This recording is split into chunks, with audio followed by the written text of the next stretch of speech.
Hello, my name is Hakon, and welcome back to my channel where today, again, I'm playing Trial of Champions, today for the seventh time. This is a difficult book, but it is a thoroughly enjoyable book. I'm really enjoying trying to find the right path through this, and of course for me, finding the right path through a book, finding out what items I need to pick up, what I can ignore, etc., etc. For me, that is the puzzle, that is the game book that I'm really enjoying. Now, this is quite a difficult book, as you would expect, because the dungeon you're going through, Death Trap Dungeon, is meant to be really, really hard to get through alive. That said, I'm surprised there are so few death traps so far, so few insta-deaths. Most of the danger lies in the really strong foes you have to battle on your way. And indeed, most of the times I've died, it has been from running out of stamina, even in battle, which is unusual. So, but yes, I'm really enjoying this book. I think it's my favorite dungeon crawl style book by far, I think, and maybe my favorite Ian Livingstone book so far. I'm not gonna make it sort of a definite statement on that yet. Anyway, last time I finished on a cliffhanger. Literally, I had to continue because I'd been doing such a long playing session. So I end the game in the middle, and I'll see how that goes. Even though I might actually die within a few minutes now, but I'll start over at the usual way. So the story so far is that in this book, you are taken captive by a slave galley. The galley they sell you to, or the slavers they sell you to Lord Carnus, who is the brother of Baron Succumvit of Death Trap Dungeon fame, and Lord Carnus wants a champion to send to the Trial of Champions in Fang to defeat the labyrinth of Baron Succumvit, get the award, and also rub his brother's nose in it as far as fame goes. So the first part of the game is the gladiatorial battles, and if you survive that, if you are the one champion out of the 42 slaves, then you get to go into Death Trap Dungeon. That's your reward. And of course, if you win it, your reward is to just be freed. You don't get any other perks. That's not part of the plan. So, and then when you get into the labyrinth, the path I've taken so far has, I'll just find my map now so I can sort of do a little recap for myself now. So you start out, that is the wrong map. Okay, I'm starting. Right, so you start out, you go into the dungeon, and the first thing you meet is a hellhound, and when you defeat it, you find a gold ring. Yeah, you find one of these. Well, maybe not quite this one, but yeah. And of course, my idea that's built up quite quickly now is that you are supposed to collect the gold rings. So I'm following the trail of the gold rings, and whatever paths have the gold rings is presumably the best, most correct path through. So after you meet the Hellhound, you have a choice of two directions. I've usually taken the left one past a fake spear trap, but I think the right one is the correct one, and that's the one that takes you over a bridge. Although you can go under it first to get some things. You get over a bridge, and you find a witch's cauldron kitchen place where you find some vampire bats. And then you get into a cave or a room that has a cave inside it that is really, really, really cold, and there's a monster there. And then when you defeat it, you get magical boots that give you a better fighting skill, and also you find a gold ring. So that's another gold ring there. And then you find a skull that you can open, and if you open it, there's a bone demon that comes out, and if you defeat it, you find another gold ring.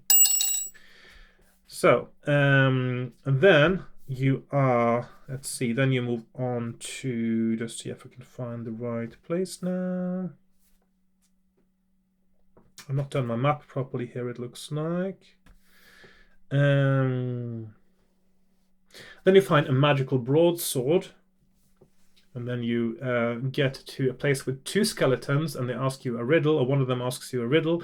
If you answer it correctly, you get a small iron key. And then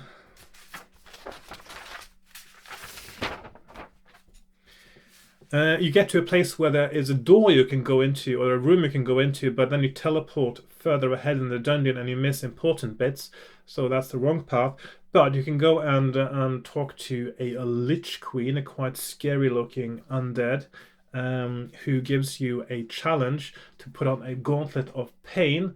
And if you can withstand the pain, which is quite hard to do, but I've managed to do it most of the times, actually, you get another gold ring. After that, you find a little person that you've sort of been seeing before that's been running ahead of you in the dungeons, and he's got caught in a spider's web, and you can free him from the spider's web, and then he gives you a gold ring, and also he tells you not to drink from fountains. After that, you can go into a tunnel that leads down into a staircase, and the staircase goes down into a basement where you have to defeat some rats. And if you do, you can get some provisions and eat and get some of your stamina back, which is good, and you'll need that at a point. Then you reach a room where before the room, just outside the room, you find a hammer, you find a rope, and inside the room you find a shield, which gives you another +1 skill for fighting. And there's also a winged helmet there that you pick up, that I picked up anyway, that I don't know if it does anything yet. All that happened when I picked it up was that the rest of the suit of armor that it was part of suddenly got animated and tried to attack me, and I ran away. After that, you get to you find one of the trial masters, and of course in the Death Trap dungeon there are also trial masters, and they are they give you different tasks. So there's a test of strength. You are doing a tug of war with a caveman. The second part of the task is you given another riddle to answer, which I messed up completely the first time I got there.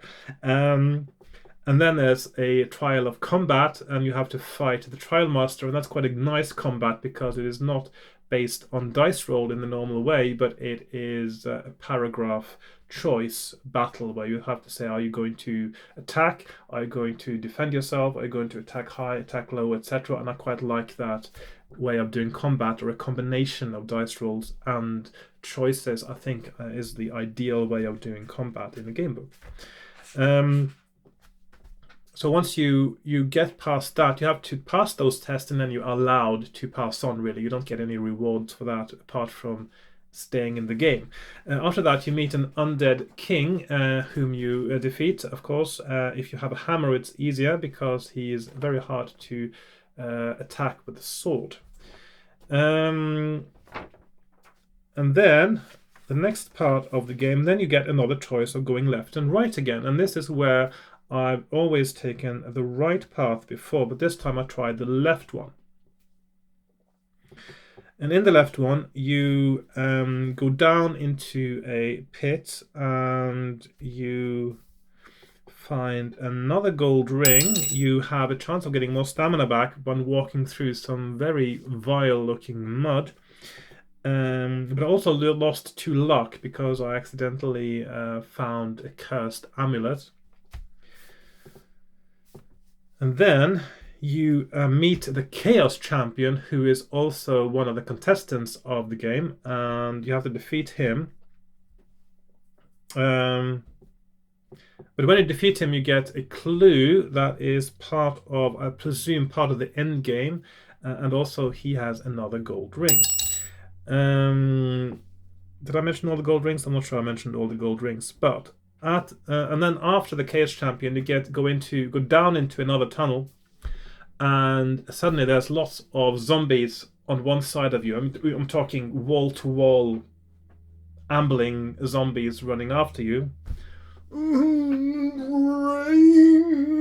That sort of thing, and you run the other way, of course, but your run suddenly ends at a deep and wide pit. The pit is indeed so wide you don't think you're able to jump across, and you're teetering there on the edge, The zombies are turning the corner behind you. You're standing there and you are wondering, what will I do next? And that is the cliffhanger, literally, that I ended on last time, and that's where I will continue today. So, before we start, our tallies are as follows. So, in the course of this game and finding this path that I am on now, I have actually lost quite a few lives. So there's been 14 deaths.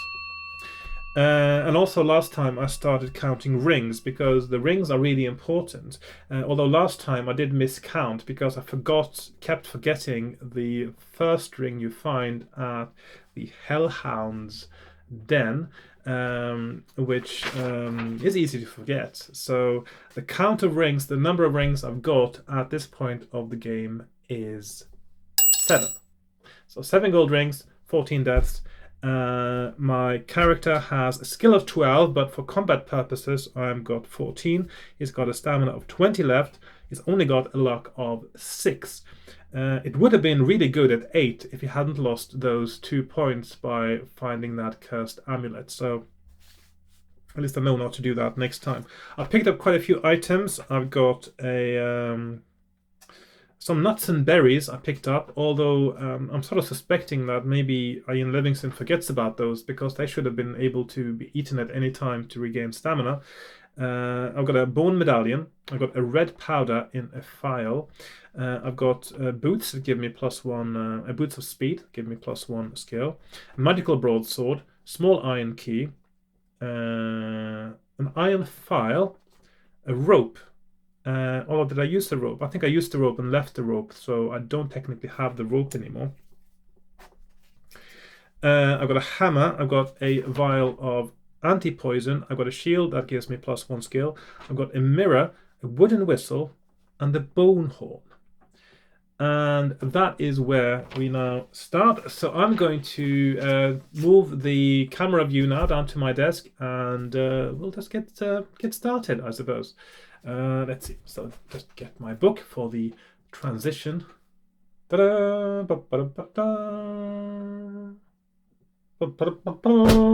Okay, here we are on my desk. I've got my supplies, as I like calling them. I've got my character sheet, got my book, pencil and pens and dice. I've got 3 dice because there is at least one point that I know of where 3 dice are needed for a skill test.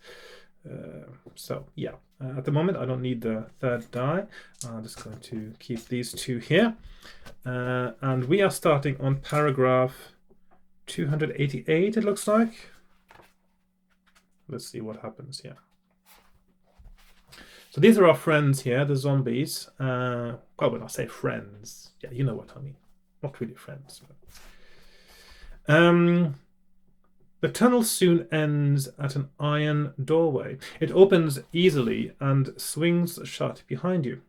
You find yourself in a cross tunnel and, looking left, are shocked by what you see.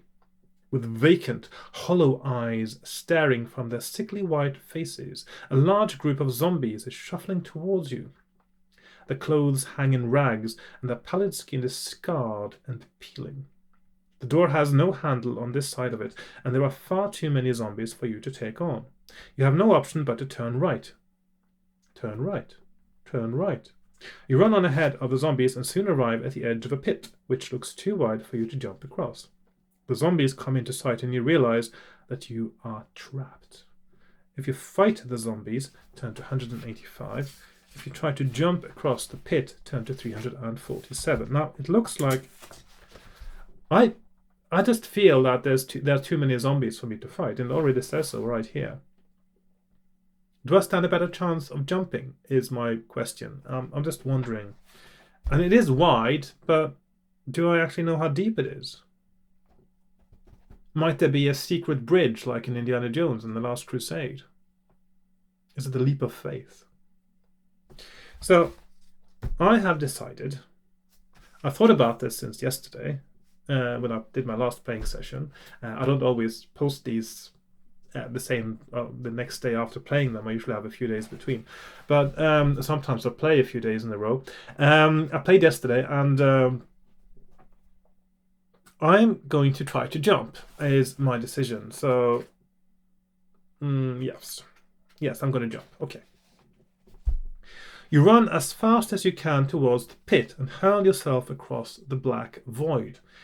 If you're wearing a winged helmet, turn to 114. If you're not wearing a helmet, turn to 226. Oh, so the helmet does actually come in useful after all. Who knew? Okay, so does a winged helmet actually have wings? Does it allow me to fly? That would be kind of cool. 114 helmet question mark 226. No helmet. No, helmet question mark is there. Helmet question mark there. Yeah, okay. So I have a helmet, and I will therefore go to the presumably the best paragraph for this particular one. You fall well short of the other side of the pit, but instead of crashing to your death, you begin to float up to the other side of the pit, carried by the magical wings of your helmet. Ooh, that is kind of cool. That is cool. That is cool. I like that. I like that a lot. Okay. You look behind you and see the zombies crowded together at the end of the pit. You allow yourself a smile of relief and walk on up the tunnel, with a smirk of relief. Yeah. 251. Okay, so. No, you can't get me. You stupid zombies. Let's see. 251. So 251. But it would be typical now, isn't it, that after that narrow escape, the first thing I do is walk into a death trap. You die. There is an archway in the left-hand wall through which you see a brass bell. Oh, hang on. Oh, hang on. 251. I've been on 251 before.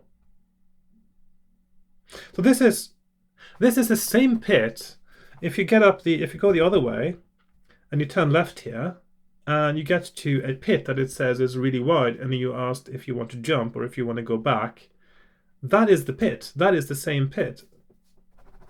So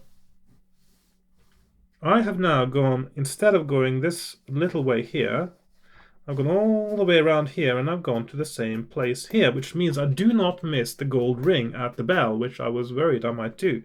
Which means that this must be the right path, because that is where all the gold rings are, and I still haven't.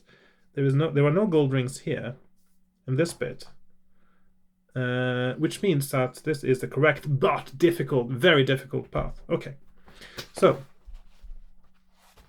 if you wish to ring the bell, I do wish to ring the bell because I've done that before and it does work. A delicate sound rings out from the small bell as you tap it with the hilt of your sword. Ding. You hear a fluttering of wings overhead. You get ready to defend yourself, but a white dove flutters down and settles on top of the bell. Much to your amazement, it is holding a gold ring in its beak, which it drops into the palm of your hand. Thank you very much. With the ring safely stored in your pouch, you walk back down the corridor and turn left into the tunnel. So that means our ring count is now on 8. 8 rings. 8 rings to rule them all.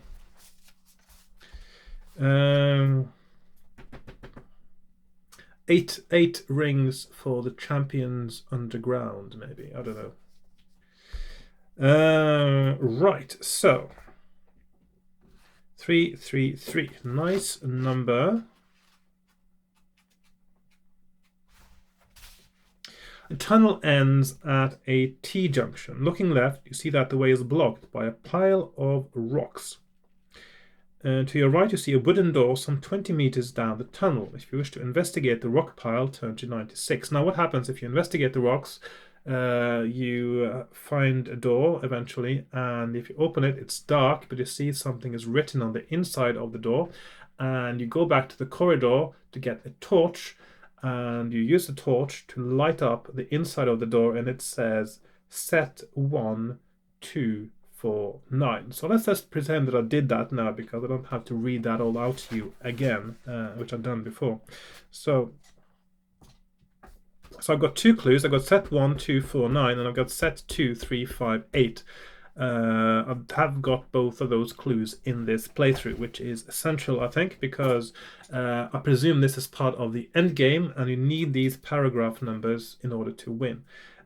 So I can't skip those. The thing is, it's essential information, and when I cheat creatively in these games, there are two things I never do, and that is to presume I have information that I haven't picked up that is required to find a certain paragraph that I haven't picked up on my path through, and I also never pretend to have an item that I haven't picked up either. So those two things for me are essential.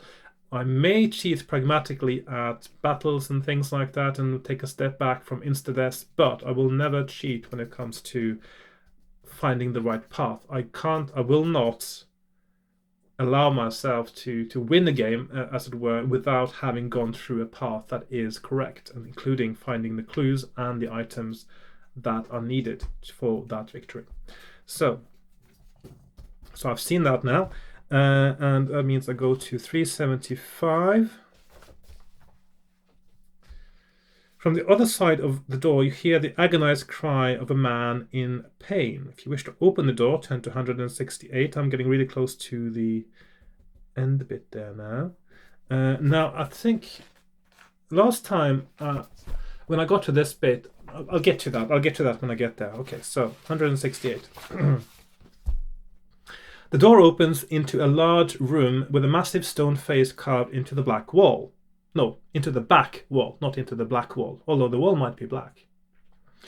Stone steps rise up to its huge open mouth, and at the top of these steps you see one of the other contestants writhing in agony. I've seen, this is the third of the contestants I see now, because I saw the dwarf in a box in the witch's kitchen. I've seen the Chaos Champion, and indeed I saw him off as well. And this is the Elven Prince. How many were there? Well, there's 6 or something, I can't remember. So there are a few left as well. Thrum isn't part of this event, is he? Anyway, a large purple tongue, like a giant snake, is wrapped around the Elven Prince, who is desperately stabbing at it with his dagger. If you wish to help the Elven Prince, turn to 77. I'm going to help him. You run up the stone steps and start to hack at the huge tongue with your sword. A large gash opens up and purple blood pumps from it, soaking you and making the steps treacherously slippery. As the tongue thrashes about, the elf screams louder in agony. Roll 2 dice, and that's a skill test. Our skill is 12, I don't need to roll for that.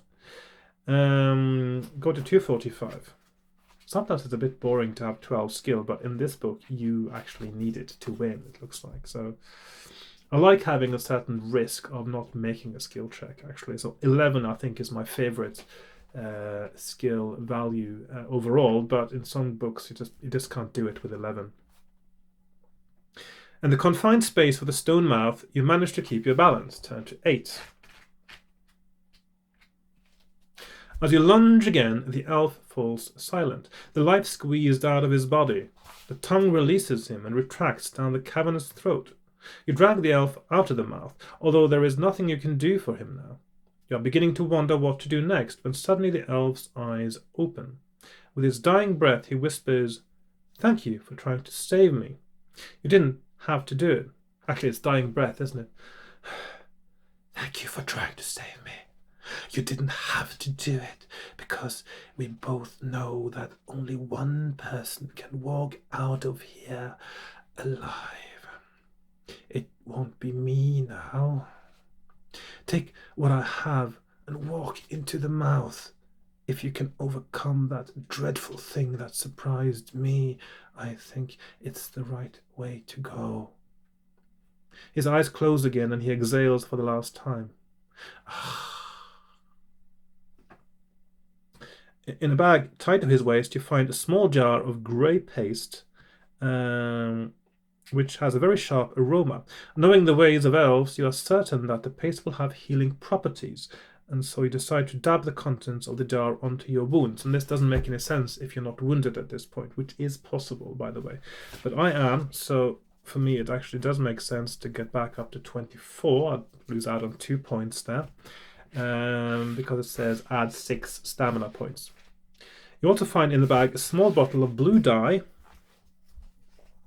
Blue dye. It's a strange thing to carry around, isn't it? Which you place inside your pouch. You think about what the elf said. If you wish to walk inside the mouth, turn to 306. If you would rather leave the room and continue along the corridor, turn to 138. I'm going to walk inside the mouth, 306.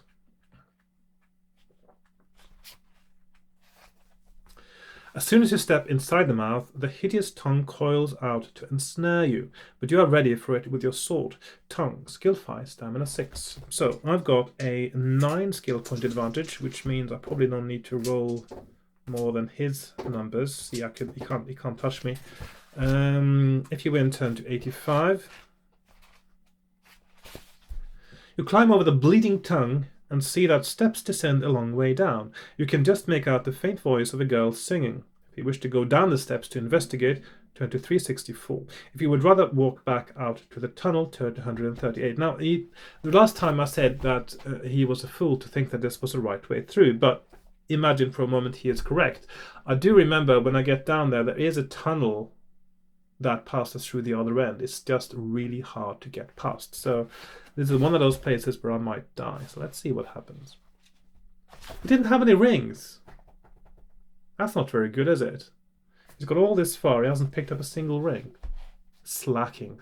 These elves, they're not cut out for this kind of thing, are they? They're too frail. Right. So I'm going to investigate 364. At the bottom of the steps there is a large cave, which is partly submerged in gently bubbling water. Steam rises into the cold air and you see a tunnel exit in the far wall. That might be where I'm supposed to go. Sitting on a rock in the middle of the underground lake is a beautiful woman singing a magical song. She is a siren, one of a human-like race of evil seductresses. Her song is to lure you to her so that she can slay you with her long knife as a sacrifice to her gods. And this is where you roll 1 die, and if you roll 1 and 2, that means you're going to die, presumably. So, yes. Okay. If you roll 3 to 6, turn to 203. Because if you roll 1 to 2, you don't cover your ears in time. Foolish you. You cover your ears and scream at the top of your voice to shut out the siren's song. You run through the cave and into the tunnel beyond. Turn to 21. Yes, so 21. So right there, 1 in 3 chance of dying. Even if you made it all the way there, which is also quite a low chance, there's a 1 in 3 chance of dying just right there. Okay, I'm going to make a new page on my map now, starting with paragraph 21. Excuse me. Hello.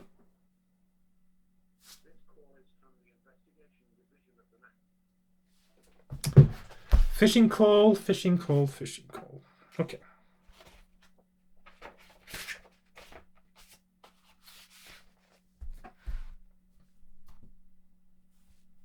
The tunnel rises quite steeply and grows rapidly colder. The steep floor soon gives way to stone steps, which makes progress a little less tiring. But halfway up the steps, you notice that there are 3 in a row which are painted red. If you wish to carry on walking up every step, turn to 372. If you would rather leap over the 3 red steps, turn to 50. Okay. Red steps. That sounds a bit risky. But is there a chance that this is also a kind of a... If you imagine, if you want to make a trap on a staircase and you paint some steps red, wouldn't you put the trigger for the trap on the next step after the red ones, so that if you jump over, you land with so much force on that step that that's the one that triggers a trap? That's what I would do if I were Baron Circumvent. And so I'm going to just walk up normally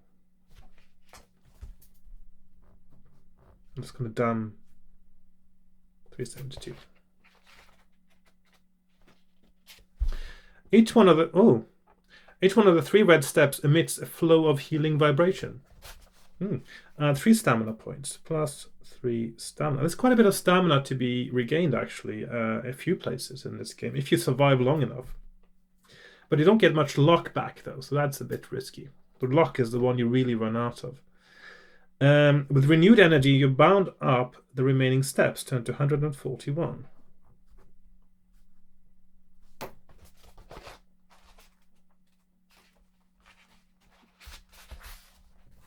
You walk through a stone arch into a level tunnel. After walking some 30 meters, you come across a row of clay urns, each the same size and pattern, lined against the right-hand wall. If you wish to look inside the urns, turn to 208. If you would rather walk on, turn to 69. And I don't know, I just have a bad feeling about the urns. But the thing is, I can't leave any stone unturned or unearned, I suppose, in this case.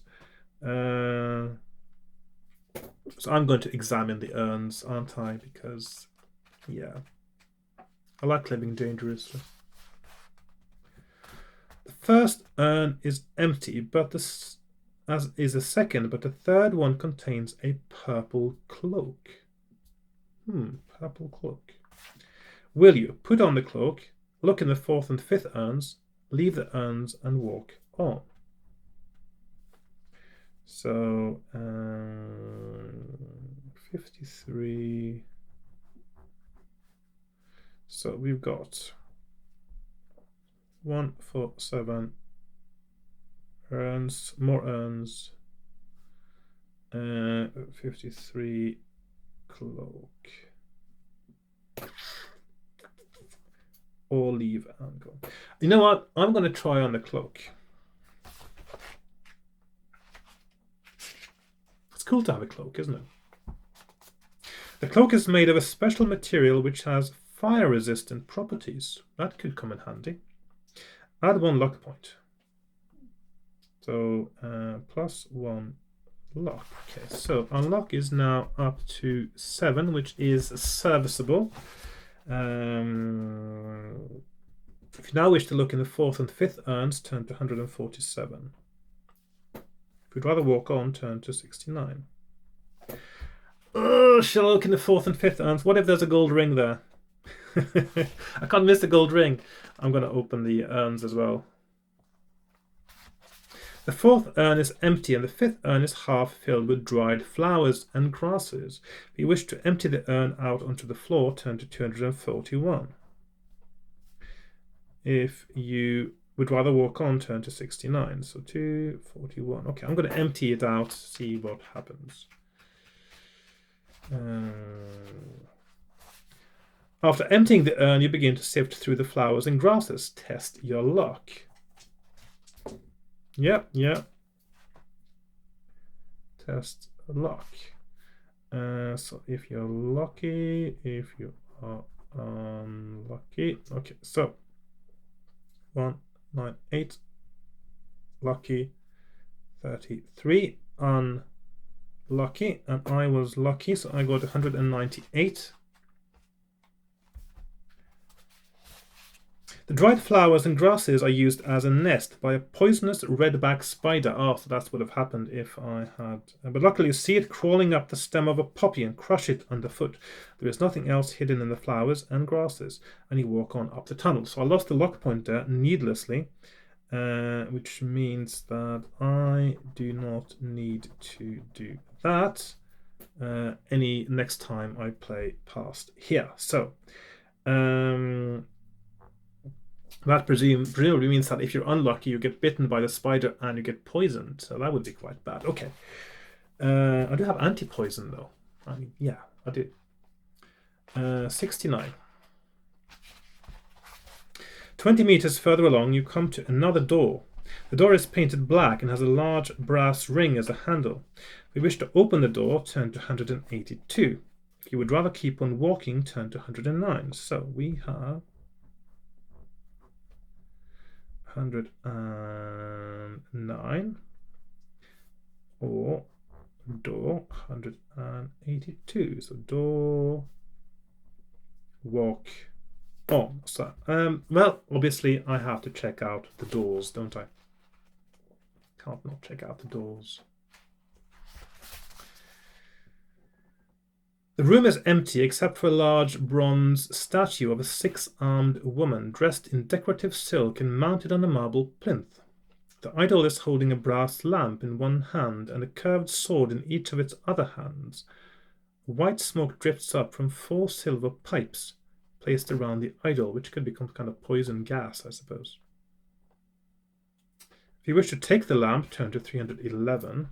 If you would rather keep walking along the tunnel, turn to 109. So we have lamp.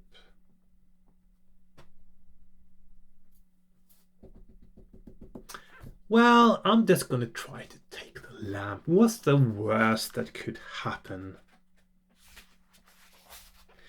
As soon as you touch the lamp, the idol jerks into life. It steps down from its marble plinth and walks towards you, cutting its swords through the air. If you are armed with a magic sword, it will be possible to stay the idol if you win, etc. If you're armed with an ordinary sword, turn to 55. Well, this is where the magical sword comes in.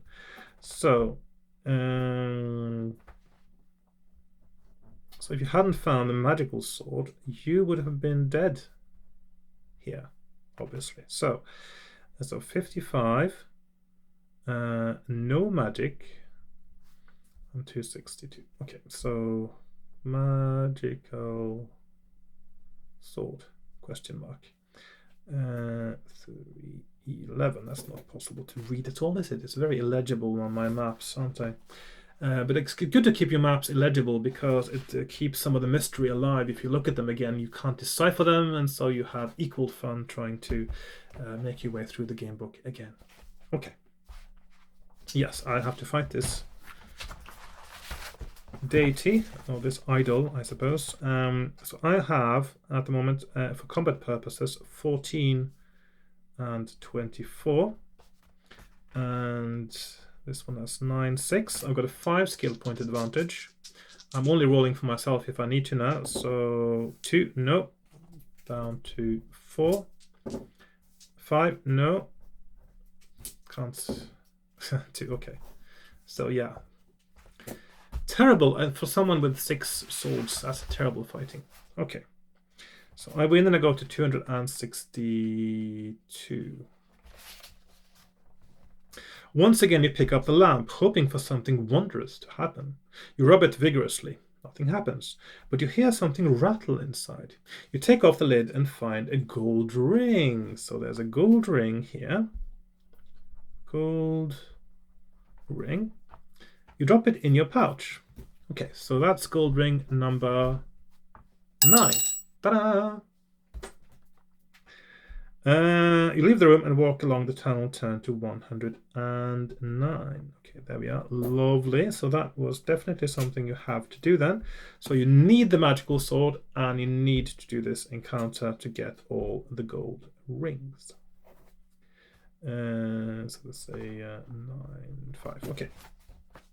109 is my next paragraph.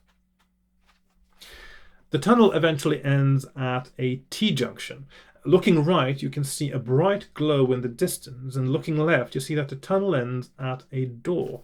If you wish to walk towards the bright glow, turn to 143. If you would rather open the door to your left, turn to 386. I'm going to put these up a little bit out of the way here. And like thus, I think. So 3, 8, 6, 1, 4, 3. I'm going to check out the door. I always check out doors, don't I? One of these days I'm going to walk into a door and it says, "You die." Right. How prophetic. Basically, that's what happens, isn't it? The door opens into a lavishly furnished chamber. Splendid objects are all around, but your eyes are transfixed by an open treasure chest in the middle of a raised platform at the back of the chamber. I'll just have to show you this picture now. This is a beautiful, beautiful picture again here. So we have here the treasure chest, the steps, and the tapestry behind. Very nice, very nice. Solid gold statues of eagles are set at the four corners of the marble steps that lead up to the platform. The treasure chest is brimming over with diamonds, gold objects, and countless gems. You climb the steps, but as soon as you reach out to touch the treasure... Why did I do that? Can I just choose not to? The illusion shatters, and you see that you are not touching gold and precious stones at all, but the open jaws of the terrible mind warp beast. This gruesome killer, which has the ability to create a perfect illusion, is now revealed as a gigantic green mouth with rows of needle-sharp teeth. The jaws snap shut, almost severing you in two, or in half, I suppose. Its second bite is more successful. And that's it. That's the end. And that is our death number 15. 1, 5. Okay, so that means that 386 is supposed to be a very red. The end. There we are, and which means that I will now prep a new character who will... Now I know actually the correct path all the way to this point, so I'm going to continue right here, but that means I will need to take my character all the way from the arena to this point and do all the battles, all the skill rolls, all the luck rolls, etc., etc. And this will take a little while and be a little bit boring for you, so I'm going to be right back after I've done that. So thanks for watching so far, and I'll see you in a few minutes when I will be back with more. Right, I am back after making a flowchart now of the beginning of the game, and this is the correct path. I'm quite sure of it because this is where the gold rings are, and I don't think I missed any. It's possible but unlikely. So I've run my next character through this to see if he survived. So our next candidate, to start with, that was, let's see, where was he now? Yes, he had he has a skill of 11, a stamina of 19, and a luck of 12. So how did he do? Well, after the gladiatorial battles, hang on, I just have to find my right piece of paper now. Yes, after the gladiatorial battles, he had 9 remaining luck points. So he won the gladiatorial battles with that.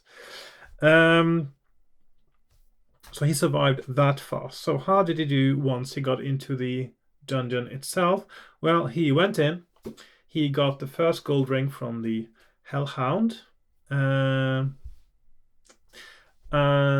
then he went to, let's just find my map here so it's easier to trace his progress now. So he went in here, he fought the Hellhound and won and got the gold ring.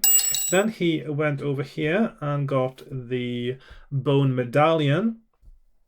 He fought the vampire bats, got the red dust file, which I still don't know whether I need, and if I don't need it, I'm not going to fight the bats again.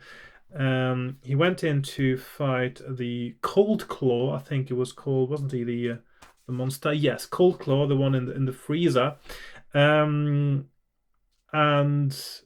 well, he died. So there you go, these things happen. So death number 16. Right, so that's one more gone. Next candidate is has got a skill of 12, stamina of 19, and a luck of 11. So how did he do? Well, the gladiatorial battles, he survived. He won with only losing 1 point of luck, so he's got 10 luck points left. And long story short, he made it all the way through exactly the same path that I've taken now.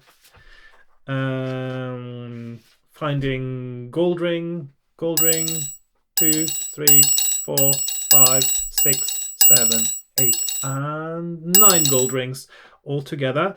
And getting to the same point. And at the moment, he has, if I can find the right paper now, He's got a skill of 12, of course, but he's got 14 skill for fighting purposes, house rule, of course. He's got a stamina of 19, but he's lost 2. That is, he's got lots of regaining as well, because, you know, there are lots of places to get back skill now as well. Get back stamina. And his luck is 10. So it's gone down and it's gone up again a little bit. And that's where we are as we start the game. Oh, hang on. I need to update my death count to 16. So we got deaths at 16 and gold rings at 9.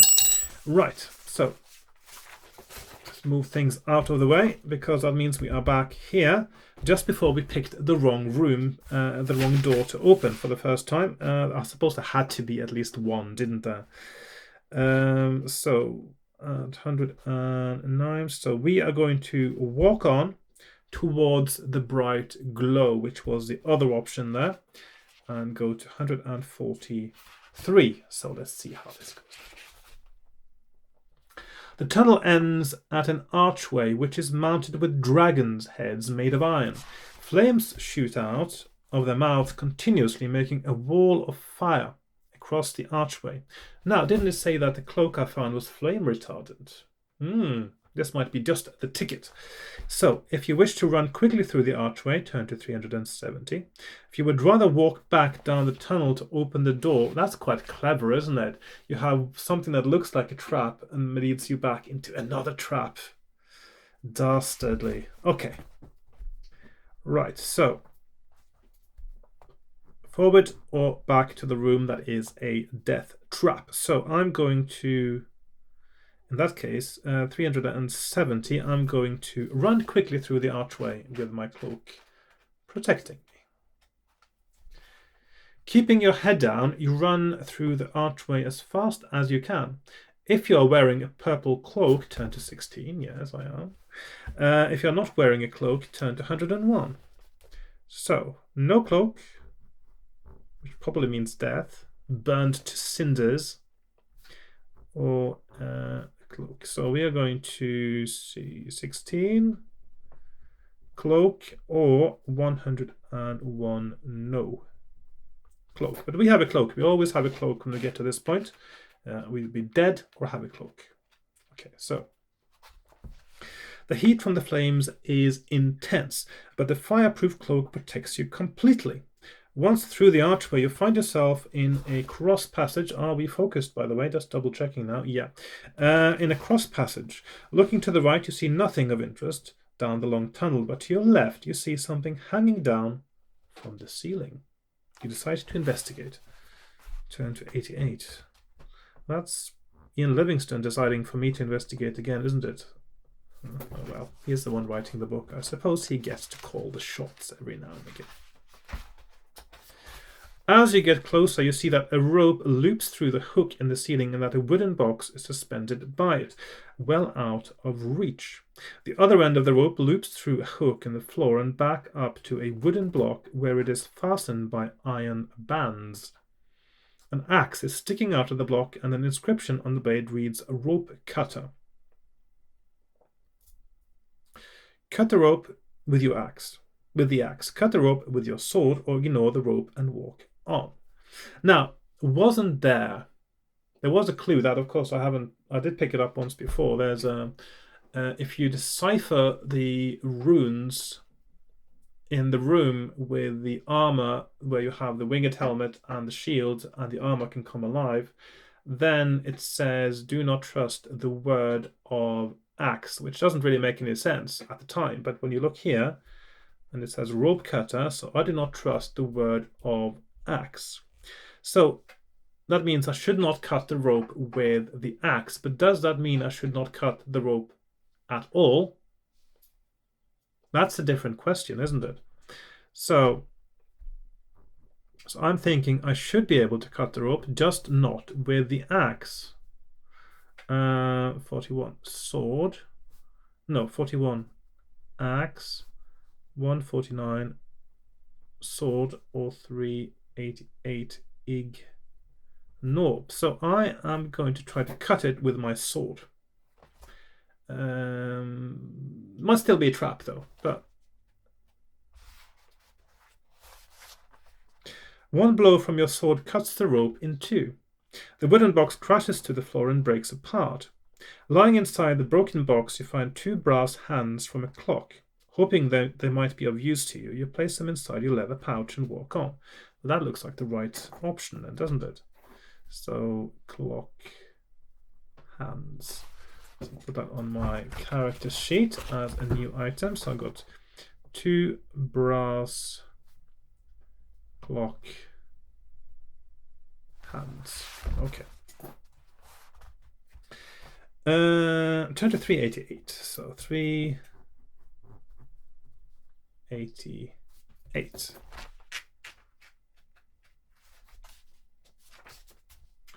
Walking along, you are surprised to hear a squeaky voice above you shout, "Hello!"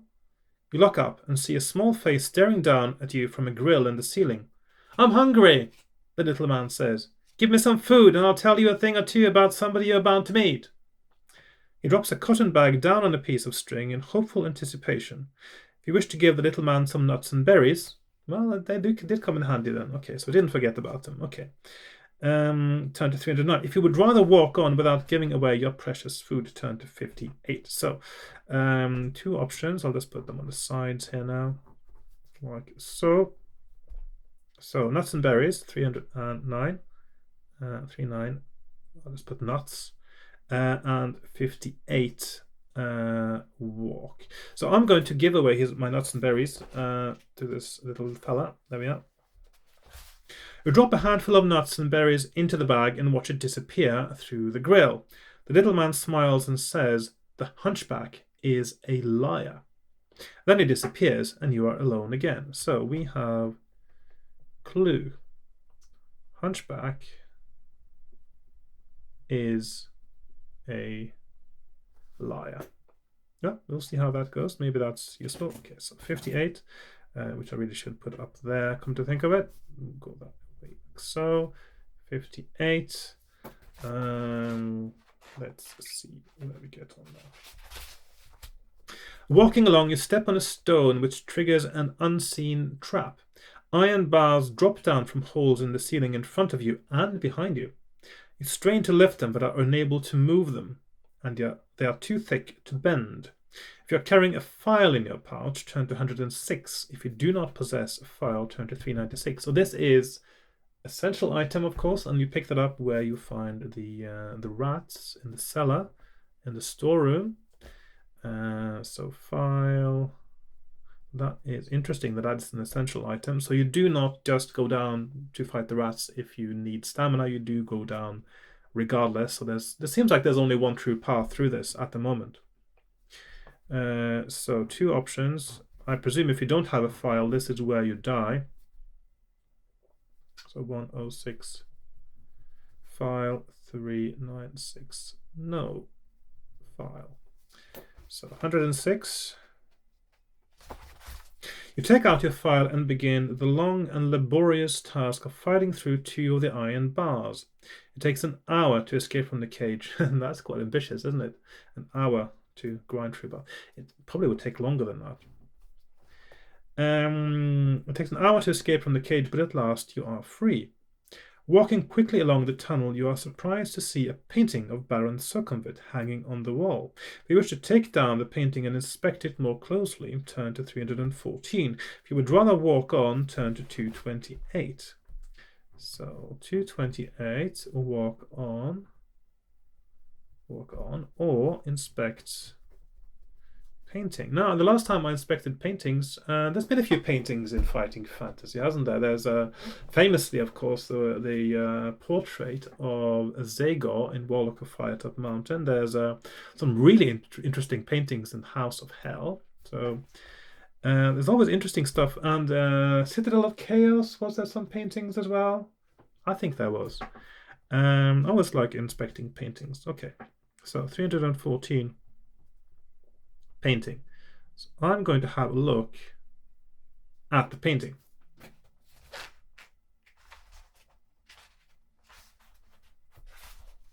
The painting is quite ordinary, and there are no hidden compartments in the frame. On the back there is a label with the words set 3176. I've got 3 sets of clues now, so the clue set 3176. So now I've got 3 clues, and I presume 3 usually is the magic number when it comes to these things.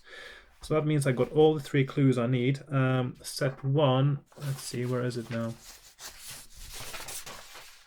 Set 1, 249, set 2, 358, and set 3176. Let's make a note of that on my character sheet now. So let's see. Set 1, 249, set 2, 3, 5, 8, and set 3, 1, 7, 6. I presume that without these 3 clues, you can't win the game. So there we are, 228. We move on. So there we are.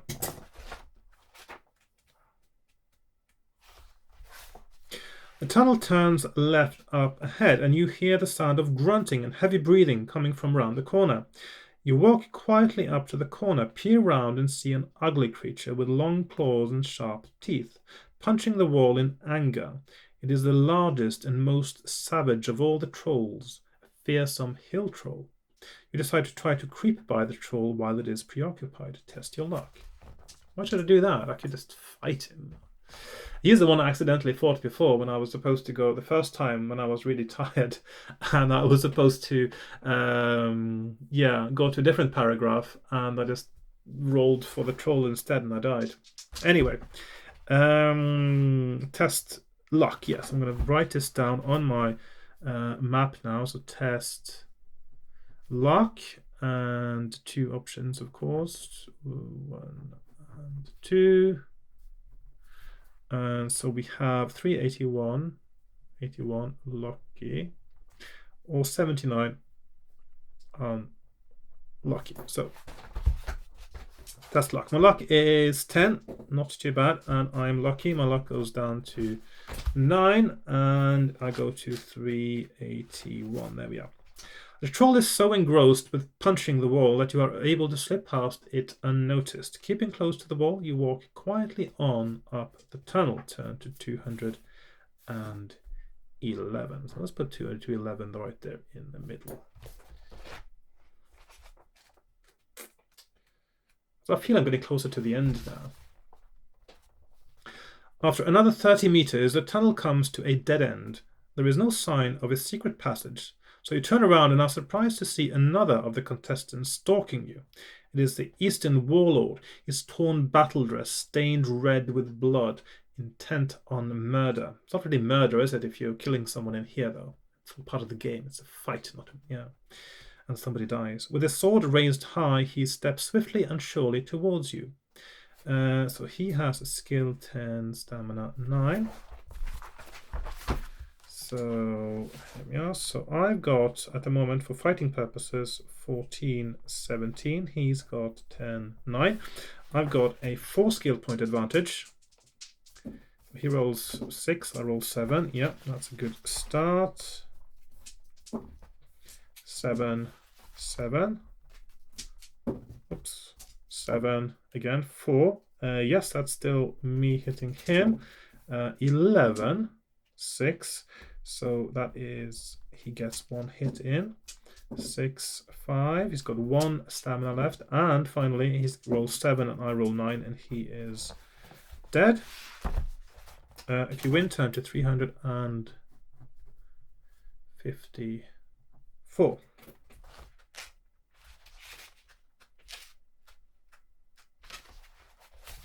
The Warlord must have barely escaped with his life after a previous battle, as his body is deeply gashed by claws.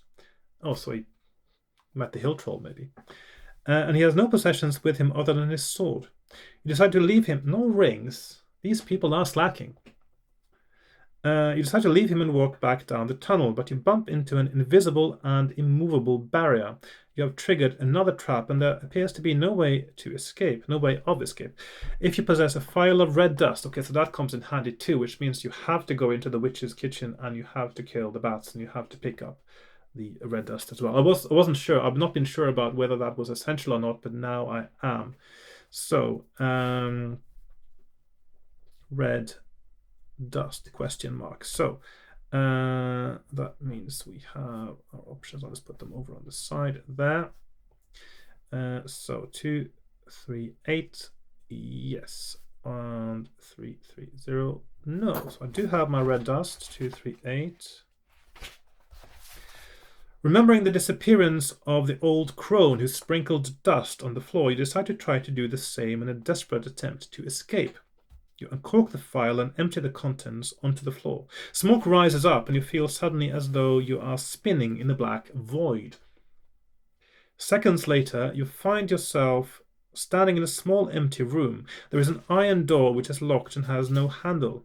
If you possess an iron key, turn to 125. This is where all your item pickups are suddenly cashed in right here at the end.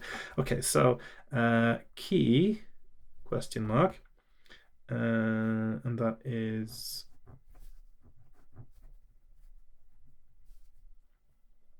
1, 2, 5, yes, and 2, 6, 6, no. So I do have a key. 1, 2, 5. The iron key fits. That's a very nice picture again. Let's have a little closer look at this. Okay, so this is a trial master, I presume there. The iron key fits tightly inside the lock and turns with a loud click. You breathe a sigh of relief and walk through the open door. Before you is a lavishly furnished room where a bearded man clad in long red robes is sitting on an ornate golden throne, reading a book. As you do. I like sitting on a golden throne and reading a book from time to time. Well, I would have done if I'd had a golden throne, I suppose. A small winged creature, red in color and boasting a long tail, is sitting on his shoulder, looking very menacing. The wooden bench, to the right of the man, various glass receptacles linked by tubes have different colored liquids bubbling inside them. At the end of the zigzag tubing, a glowing crystal bowl collects the slow drip of liquid from the end of the open tube. The man looks up and says in an even tone, "Enter. I must admit that I am very surprised to see you. The deadly traps are obviously not deadly enough for the likes of you. I am allow me to introduce myself. My name is Lexus. I am Grand Wizard by training, and I have been hired by Baron Sukhumvit as a trial master for this year's Trial of Champions. You are now in the final stage of your ordeal, and only I stand between your success and or failure. You will have discovered that there are a number of gold rings hidden in the dungeon, and the number you have collected is vital to your success. Do you have an odd number of rings or an even number?" I've got 9, don't I? Yeah, I haven't seen any gold rings for a while. 9, yeah. Okay. So I've got an odd number. Okay, so let's see. So we got odd.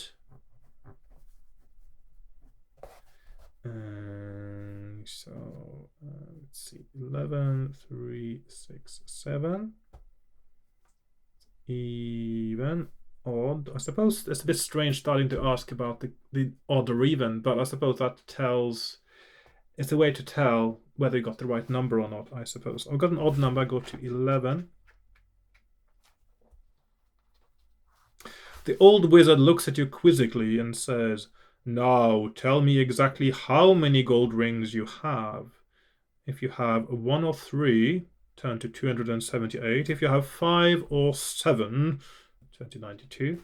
If you have 9 or 11, turn to 345. Right, so I've got... Of course, he didn't say the paragraph numbers, did he?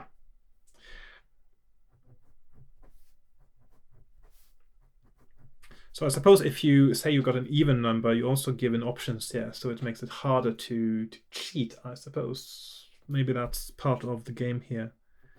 Because otherwise you could have just asked right away, how many do you have, and go to a paragraph based on that. Right, so 3, 4, 5, 9, 11, 92, 5, 7, or 2, 78, 1, 3. So obviously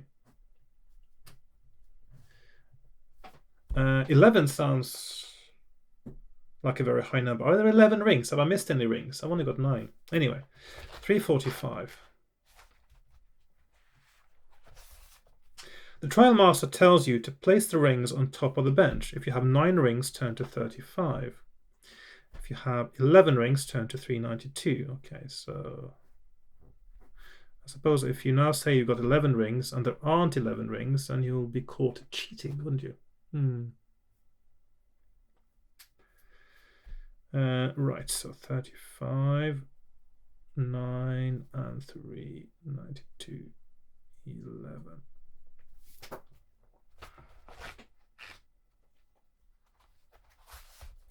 You do as instructed and watch the trial master as he counts the rings.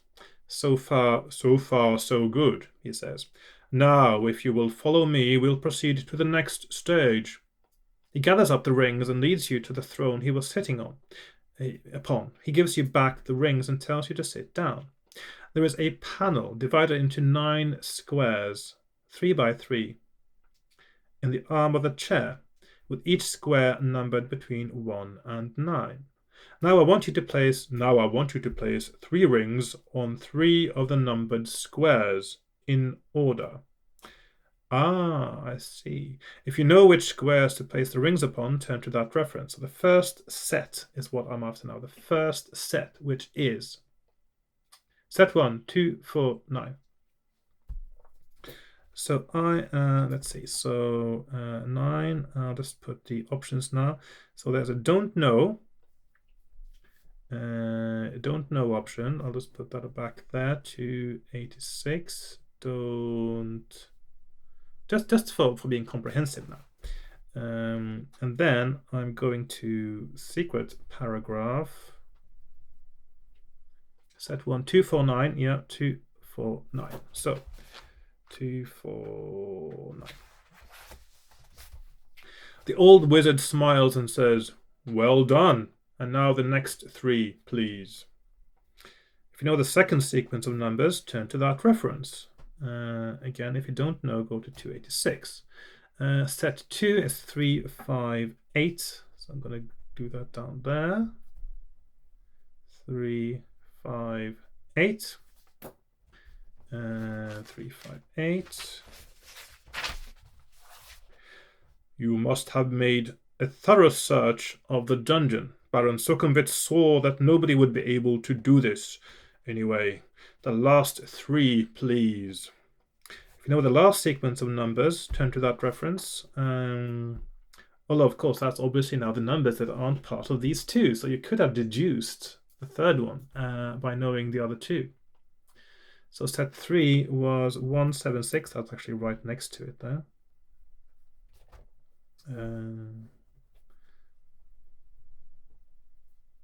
176. 176. I feel I'm quite close to the end now.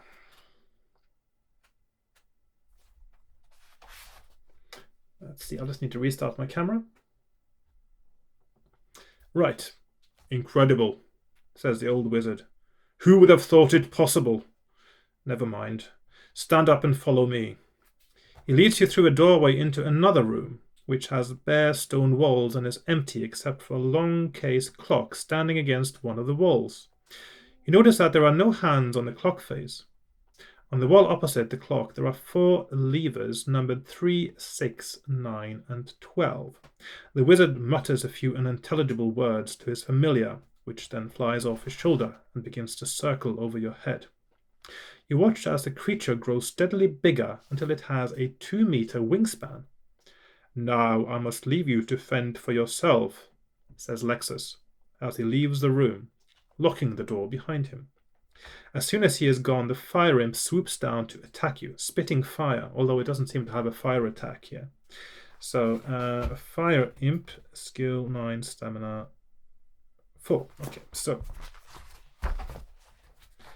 Okay, so we got a 9, 4, I've got 14, 15. So I've got a 5 skill point advantage. He rolls 7, I roll 6. He rolls 6, I roll 6. And he is dead. Not a very imposing fiend. Okay. If you win, turn to 127.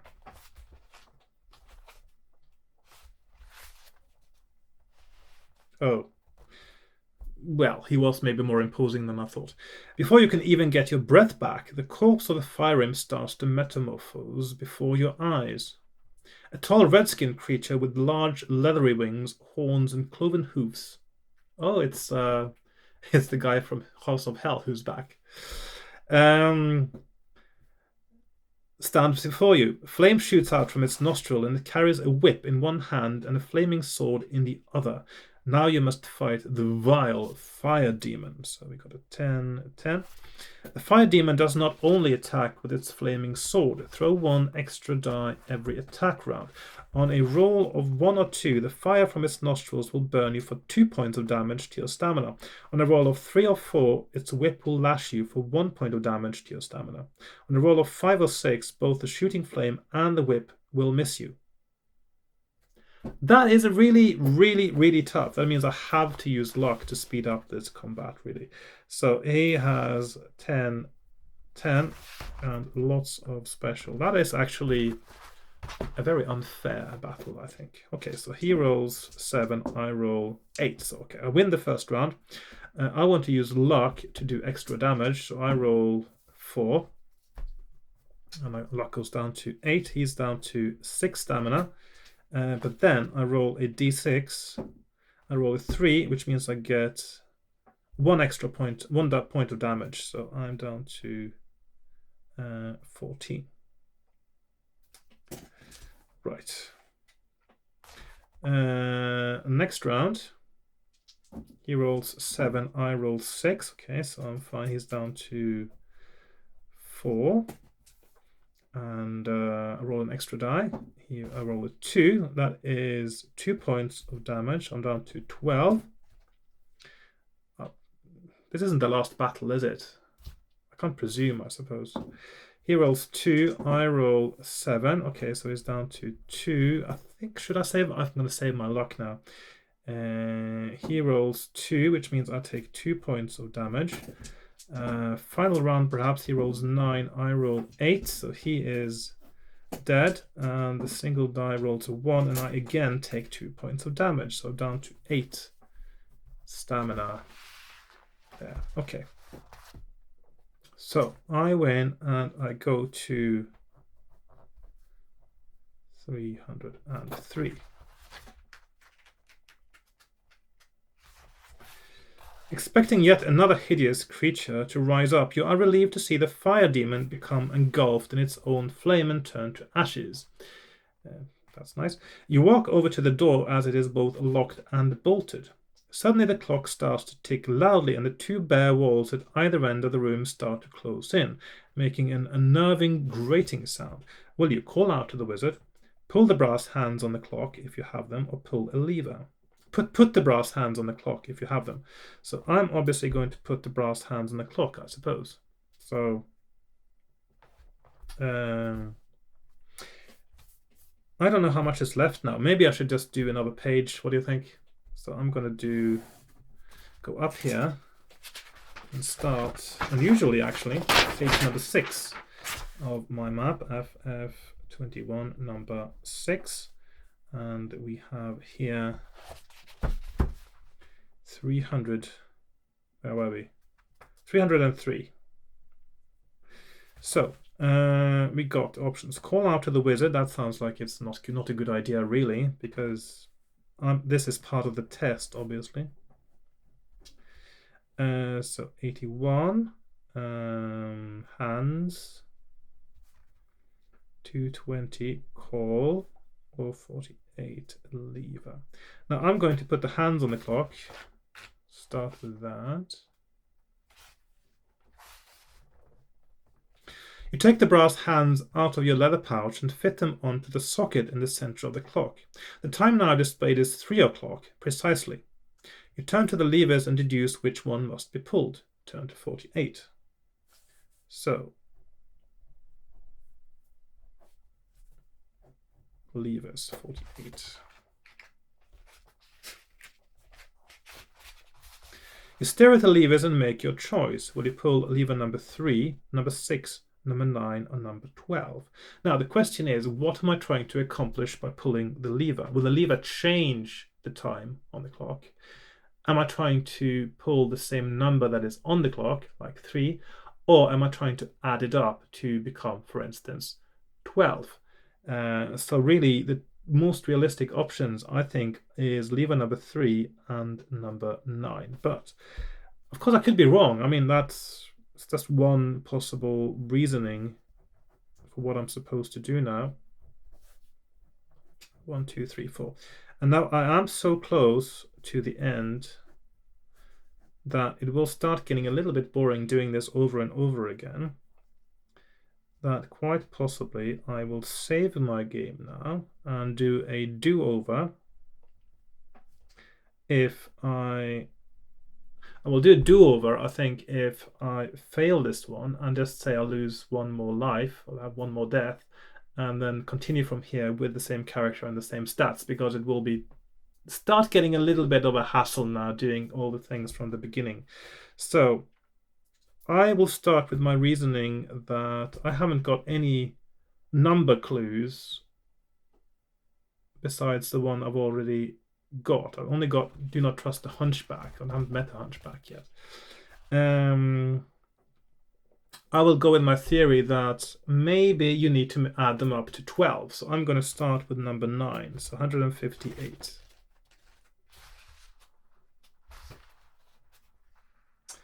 And that is the wrong answer. So pulling down on the lever does not halt the steady movement of the walls closing in. You try pulling another lever, but they're all locked in position.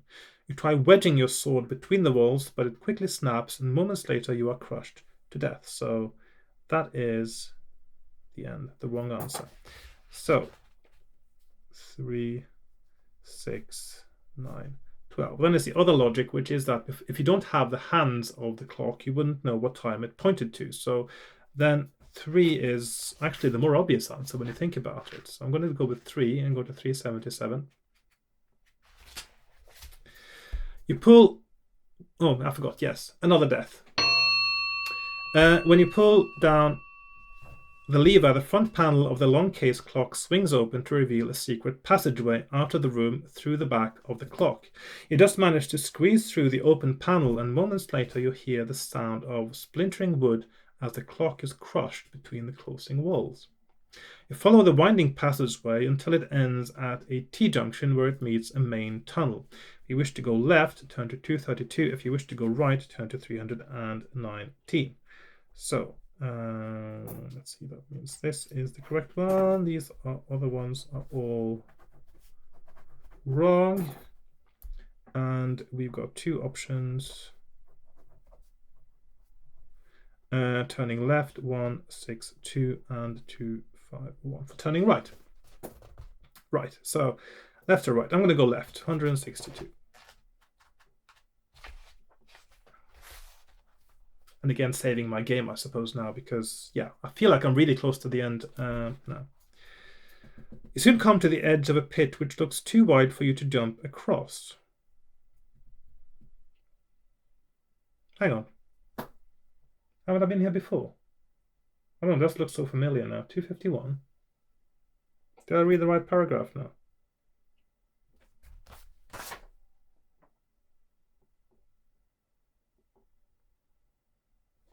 Hang on.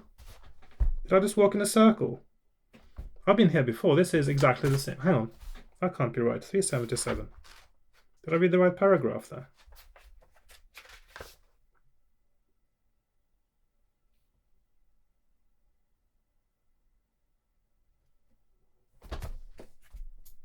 I put on the wrong paragraph numbers. Huh. 232 and 319. I was going to be shocked there for a moment. I hope that was back earlier. So I'm going left into 232, rather. So 232. There we are. There's the hunchback I'm not supposed to trust. Okay. The tunnel curves gently round to the right until you reach two stone archways. A hunchbacked man dressed in ragged clothing is sitting on a stool between the arches, sharpening a stick. He looks surprised to see you and says, "Well, I didn't expect anyone to get this far. You are nearly through the dungeon. Just take the tunnel to my left and you will reach the exit in 5 minutes." Okay, so he's a liar. Obviously, if you take the tunnel to the left, you'll reach the exit, but it'll take 6 minutes. No, I presume that's a trap now. So if you take the hunchback's advice, turn to 291. If you would rather walk under the archway to his right, turn to 28. So I know what to do here. I am going to turn the other way. So that is left and right. So I'm going to go to the right, 28. As you walk along, you hear the sound of water dripping from the ceiling into shallow puddles on the stone floor. You hold out your hand and catch a drop and shout out in pain. It's not water, as you had thought, but some kind of corrosive acid. If you have a shield, turn to 71. If you do not have a shield, you may either walk on and risk being burnt, or walk back to the hunchback and go through the other archway. So again, you're trying to make you turn back. I have a shield, even though it breaks now. That would be so I've got. Wasn't there one like that in Death Trap Dungeon 2? That sounds very familiar. Otherwise, there are actually extremely few references, I feel, to the original Death Trap Dungeon. I would have thought there were more. That's one of the really nice things I liked about Return to Firetop Mountain, is that you had the references to what had gone on before as well, and what happened when you were there the first time. This was brilliant. So 71, 355, or hang on.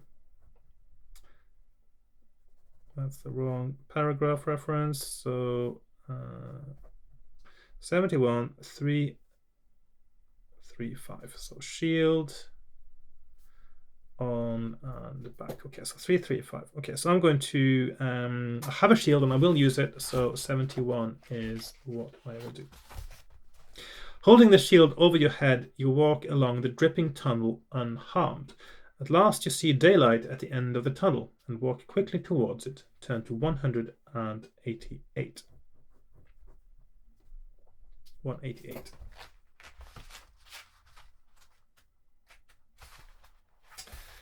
There is a large crowd gathered at the exit to the dungeon. When they see you appear, they can hardly believe their eyes and burst into rapturous applause, cheering at the tops of their voices. A message is sent to Baron Succumbit, who was not expecting anyone to emerge from the killer labyrinth. But you notice Lord Carnus standing expressionless in the crowd, surrounded by his guards.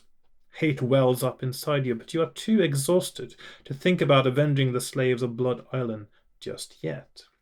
Two men run forward and lift you onto their shoulders and carry you to the town square where the victor's ceremony is to take place.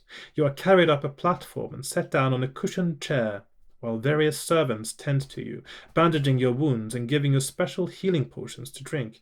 Add 2 skill points and 6 stamina points. So plus 2 skill, plus 6 stamina. I suppose that covers it if you've lost any skill in the proceedings. So my stamina is now up to 14. At last, Baron Succumbit appears to make the presentation of 20,000 gold pieces. You stand up to receive the prize, but Lord Carnus climbs up the steps of the platform to intervene. Looking surprised, Baron Succumbit asks why his hated brother has come to Fang. In a voice full of contempt, Carnus replies, "Because the warrior standing before you is my slave and is representing me. I will take the prize if you don't mind." Baron Succumbit turns to you and says, "This year there is an additional gift for the victor. Any one wish will be granted, warrior. What is your wish?" Your chance has come and you answer that it is your wish to fight. Lord Carnus and avenge the slaves who died on Blood Island. His guards can't do anything about that. That's a legitimate battle. So Lord Carnus tries to refuse the challenge, but the screaming crowd starts to boo and will not let him leave the platform. He turns to face you, draws his sword, and says, "So be it." So that's 10, 10, and it says, if you win, turn to 400. So that is what comes next. Okay, so this is the last battle.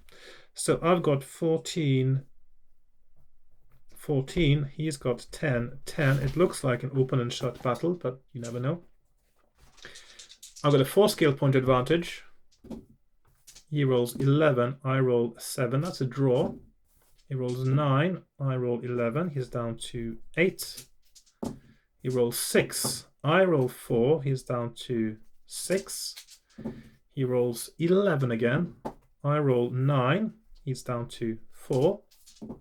He rolls 7. I roll 8. He's down to 2. And the last strike, the coup de grace. He rolls 10. I roll 7. And he is dead. We are avenged. We who are about to die are avenged. I win and I turn to 400. There you go.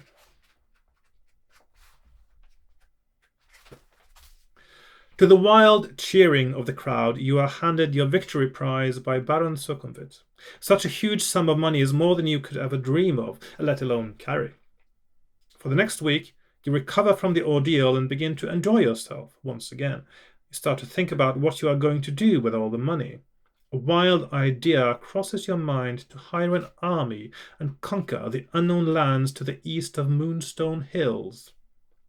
The more you think about it, the more the idea appeals to you. The next day you begin your preparations, and recruitment notices go up all over town and throughout the rest of the province. With new heart and high spirits, you set off east a week later with your hired army to begin a new adventure. So there's going to be a sequel. I'm not sure exactly which one that is. Moonstone, isn't there a Moonstone something? Anyway, there's a sequel. So that's it. That's victory. Yes, and that was quite satisfying because that was quite a slog to get through this game, I must say. I really enjoyed this. I really enjoyed this book. This has been great fun trying to eke out from this book the right path. And I think basically while trying to find the right path, I've been almost everywhere in this book, which is why I'm left with 6 pages of maps now.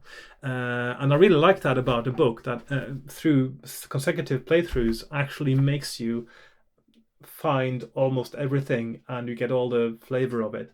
But I'm still a bit surprised how few death traps there were in this book. I was expecting there to be more, but instead of death traps there's more monsters to fight, and I think that's preferable in a way. What I would have liked though is that you have death traps, but you also have subtle clues for you to avoid them. I think is my preferred sort of way of structuring a game book like this, or a dungeon crawl game book. So I hope you enjoyed watching that. I certainly enjoyed playing it. So if you enjoyed this series of videos, please like, share, comment, subscribe, join me on Patreon, buy me a coffee, and otherwise just click on adverts if you see them on my videos, add my videos to public playlists, and otherwise, yeah, you can do whatever you like, really. This is YouTube and it's 2021, it's a free world. And just from viewing my videos, you actually are supporting me as well, because I look at my view count and I see somebody has watched it and I feel encouraged to make more. So I finished the book, and quite successfully, I would add, even though, let's do the final tally now. In the end, we ended up with 17 deaths. Yep, 17 lives lost. So a third of, no, not more than a third actually, of the original 42 slaves had to die in order for me to find the end of this book. And in the end, I found 9 gold rings. So 9 gold rings. Yeah, I just like doing that. And I like the sound of the tinkling sound of the ring there. Nice. Right. Was there anything else I wanted to say now? I think I've covered it. I think I've been everywhere in this book now. All I need to do really is to next time. Of course, next time I will be playing Fighting Fantasy Roulette, because that's my new tradition now. Every time I beat a game book, I have one episode where I'll play Fighting Fantasy Roulette and continue basically on trying to find the path through all the books. There must be one. There doesn't have to be one, but hopefully there is one, because it would be really fun if I could find a way through. That leads me to paragraph 400. Otherwise, next time it is time for Robot Commando. I mean, where else do you get sort of... That is like, yeah. It's like, what's the word now? What's that series called again? Terminators? No, not Terminators. The one with the robots, with the Autobots and the Decepticons. Transformers. That's the one I was looking for. Yeah, so this is like Transformers meets Jurassic Park. That's what it looks like to me. Is that what it's like? I don't know.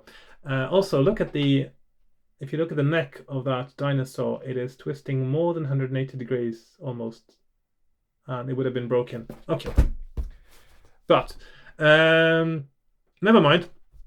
I'll be back next time with Fighting Fantasy Roulette, or next Fighting Fantasy episode, I should say. There might be something else in between. And then after that, again, I will be playing Robot Commando. So thank you very much for watching and for following me through this quite tough journey through Trial of Champions. It's been a slog, but it's been a fun slog. That's our best favorite kind of slog there is. Not a chore at all. Great fun, actually. And also it's nice to get a realistic death count this time for a game book, because usually I sort of do some pragmatic cheating, which means I don't actually get a proper death count. But I'm not sure that's going to be a regular thing, but for this particular book it seemed very apt. Right. So again, thank you for watching, and goodbye for now, and I'll see you next time. So bye bye.